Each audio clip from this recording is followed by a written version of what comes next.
Okay, hi everyone. So it's SmithyQ, SmithyQ.com, and we're on to the next installment of the opening survey. Today we're going to be looking at, briefly, I might add, the King's Indian defense. It is not possible for me to do any justice to this opening in almost any amount of time, because there are about a billion different ways for white to play and a billion different ways for black to play, and so you combine them, that's a billion times a billion. So it's absolutely ridiculous what can happen. Instead, I'm going to focus on the absolute main plan that black tends to do. This is the reason most black players want to play the King's Indian, is because of this standard attacking plan.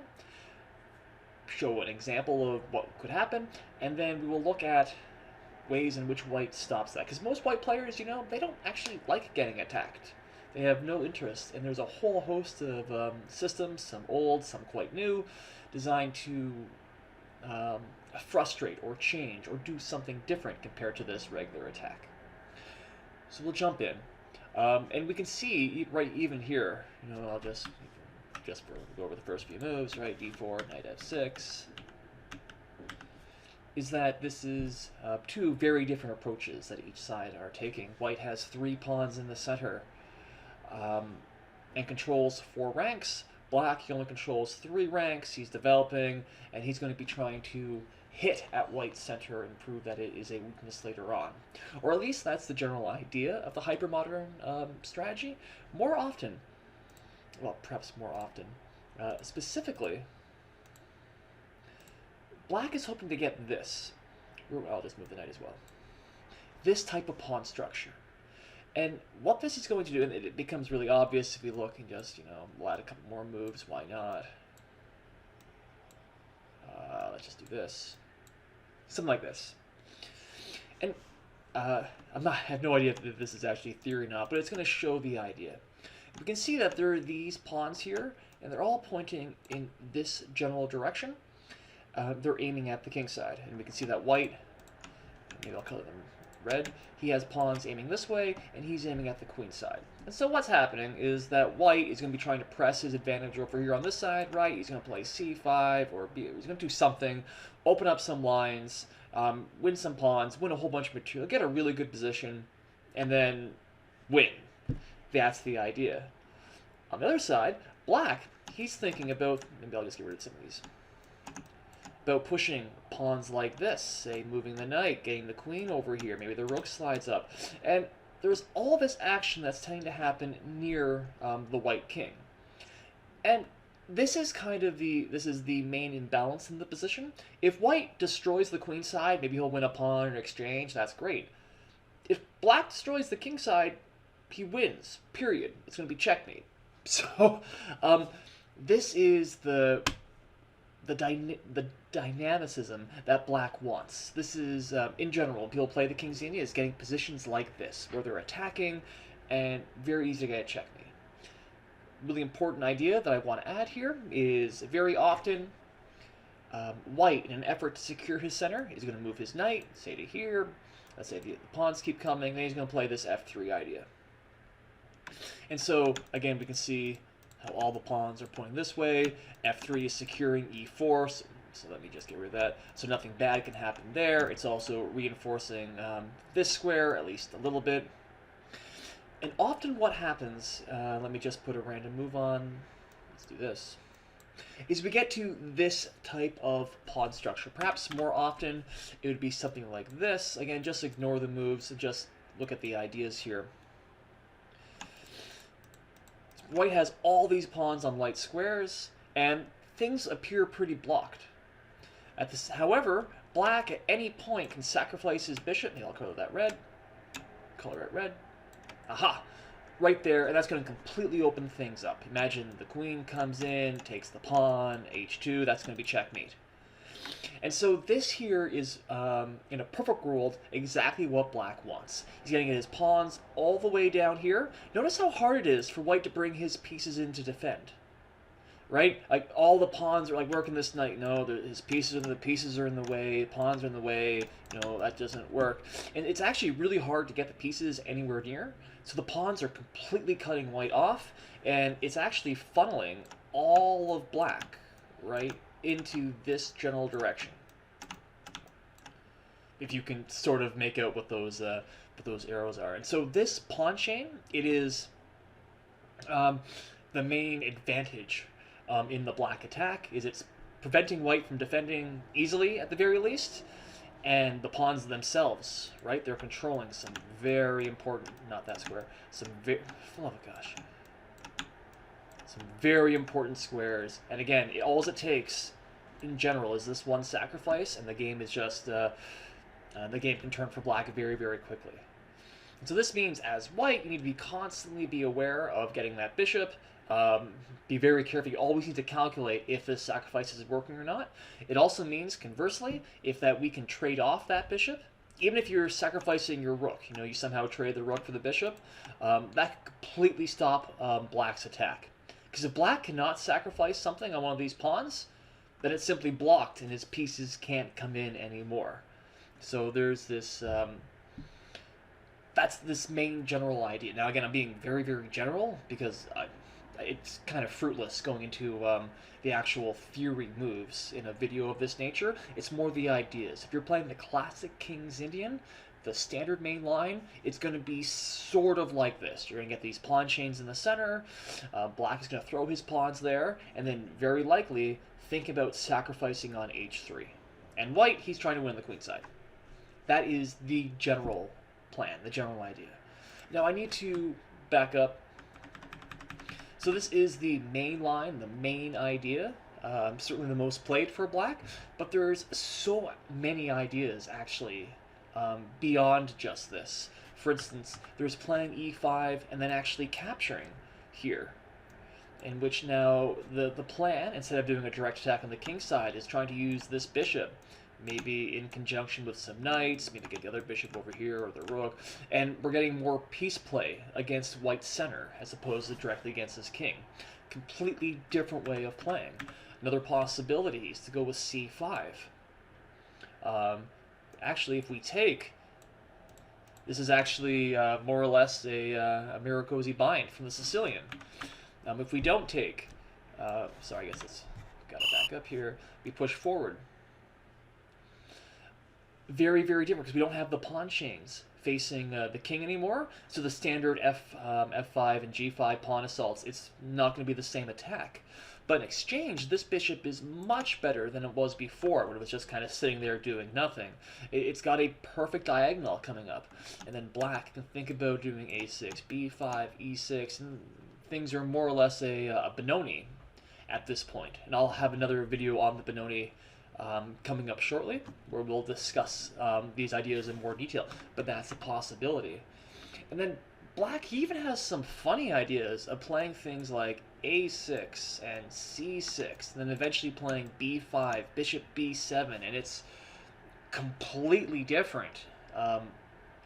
Again, using some pieces and trying to keep things in balance. I don't know very much about this. I have faced it a few times as white, and completely different style of game again. And so this is why I can't, again, possibly do justice to all of the ideas, but the main idea, the one that most black players are aiming for, is that e5, white will eventually play d5, and that's going to give black the f5 break. And then the attacks come, woohoo, everyone's happy. If you're black, at least. Again, many white players, they do not like being attacked. I don't think anyone actually likes being attacked, but in the King's Indian in particular, and I've noticed since I've tried to learn the King's Indian, especially in the Blitz games, very rarely does white just play into the black attack. There are so many ideas that white can use to sidestep it.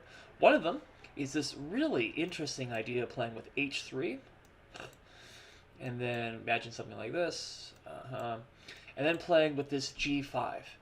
And the idea isn't necessarily to attack black. I mean, it could be, but it's not necessarily. The idea is more, you can imagine something along the lines of, let's say, h5, boom, boom, in which things have gotten really, really blocked over here.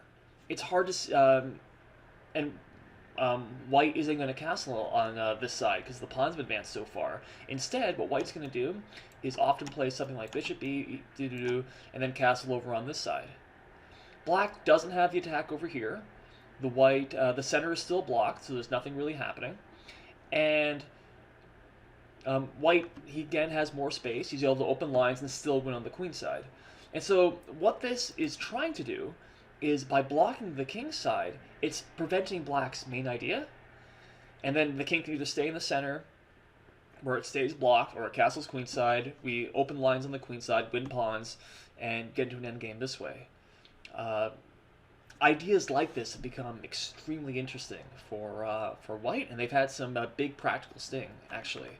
So that's one way of trying to fight against that. Other ways are, instead of playing with knight f3, let's actually attack black. You know, with the King's Indian attack. Sorry, with the 4 pawns attack here. Really trying to control with the e5 square, though I think black can play e5. More common is to play the ideas with c5. Usually it's going to be e6. Right? Take. Just imagine something like this. And so white's fully castled.